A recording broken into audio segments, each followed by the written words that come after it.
नमस्कार। भारत एक देश, लेकिन साथ ही 28 से ज्यादा राज्यों का एक संघ भी है।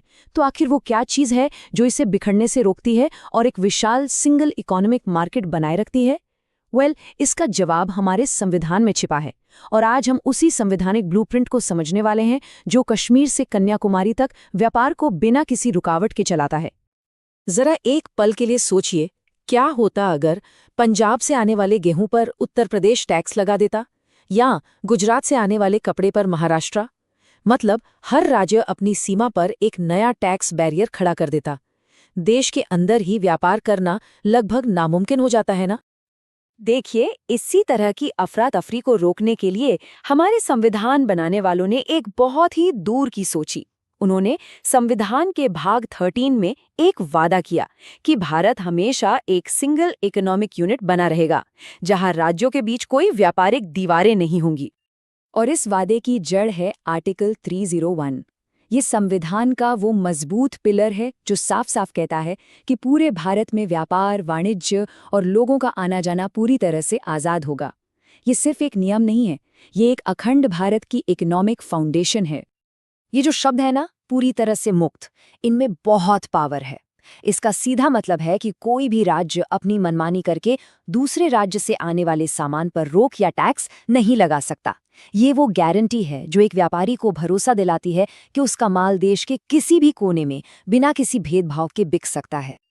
लेकिन पूरी तरह से मुक्त का मतलब क्या ये है कि कोई नियम कानूनी नहीं होगा? बिल्कुल नहीं। देखिए, हमारा संविधान बहुत प्रैक्टिकल है। ये आज़ादी को बनाए रखने के लिए संसद को कुछ अधिकार भी देता है, ताकि एक सही बैलेंस बना रहे। तो ये बैलेंस आखिर काम कैसे करता है? आर्टिकल 302 संसद को पब्लिक इंटरेस्ट में यानी जनहित में कुछ पाबंदियां लगाने की पावर देता है। मान लीजिए, अगर देश में किसी खाने की चीज की भारी कमी हो जाए तो संसद उसके ट्रांसपोर्ट पर टेम्परेरी रोक लगा सकती है। लेकिन साथ ही आर्टिकल 303 ये भी पक्का करता है कि संसद किसी एक राज्य को दूसरे पर तरजीह न दे जब तक कि कहीं सामान की बहुत ही ज्यादा किल्लत न हो। देखा, कितना सोचा समझा बैलेंस है ये।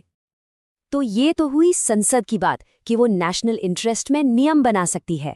पर राज्यों का क्या उनके पास कोई अधिकार नहीं है? जी नहीं, बिल्कुल है।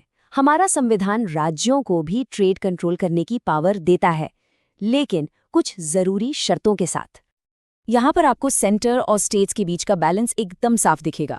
आर्टिकल 304A के हिसाब से राज्य बाहर से आने वाले सामान पर टैक्स लगा सकते हैं, बिल्कुल लगा सकते हैं, पर एक शर्त है। शर्त यह है कि वही टैक्स उन्हें अपने राज्य में बने सामान पर भी लगाना होगा। सीधी सी बात है, कोई भेदभाव नहीं।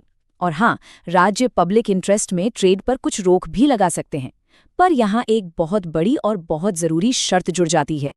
तो वो बड़ी शर्त क्या है?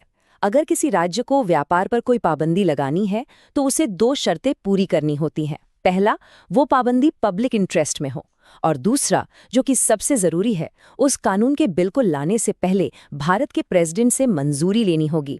ये एक तरह का नेशनल सेफ्टी वॉल्व है जो पक्का करता है कि कोई भी राज्य अपनी मनमानी न कर सके। तो हमने संसद की पावर देख ली, राज्यों की पावर देख ली और उन पर लगी पाबंदियां भी समझ ली। अब सवाल ये उठता है कि भाई, इन सब कॉम्प्लेक्स नियमों की आखिर जरूरत ही क्या है? इसका जवाब भारत की इकोनॉमिक यूनिटी के लिए बहुत बहुत जरूरी है। इस पूरे सिस्टम को और मजबूत बनाने के लिए कुछ सपोर्टिंग आर्टिकल्स भी हैं, जैसे कि आर्टिकल 305 जो कुछ पुराने कानूनों और जरूरी सरकारी मोनोपोली को बचाता है, और फिर है आर्टिकल 307 जो संसद को इन नियमों को लागू करने के लिए एक अथॉरिटी जैसे कि इंटरस्टेट ट्रेड काउंसिल बनाने की पावर देता है, ताकि पूरा सिस्टम एकदम स्मूथली चलता रहे। तो चलिए एक नज़र में इसे फिर से समझते हैं।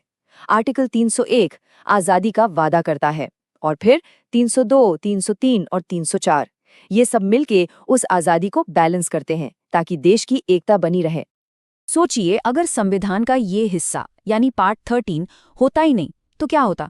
हर राज्य अपने पड़ोसियों के माल पर भारी टैक्स लगा रहा होता, कीमतें कहाँ से कहाँ पहुंच जाती, सारा व्यापार ठप पड़ जाता और हमारी अर्थव्यवस्था पूरी तरह से छिन्न भिन्न हो जाती।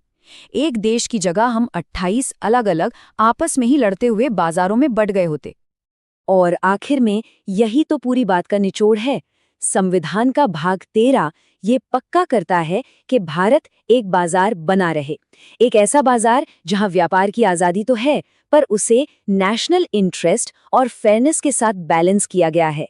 ये फ्रीडम और यूनिटी के बीच का एक शानदार बैलेंस है, हमारे इंडियन फेडरलिज्म का एक बहुत ही खूबसूरत उदाहरण। तो संविधान की ये नींव तो वाकई बहुत मजबूत है, लेकिन आज के इस दौर में डिजिटल कॉमर्स और नई नई टेक्नोलॉजी के ज़माने में एक बाजार की इस पुरानी परिभाषा के सामने क्या नए चैलेंजेस हैं? ये एक ऐसा सवाल है जिसका जवाब आने वाले भारत की आर्थिक दिशा तय करेगा। है ना एक सोचने वाली बात?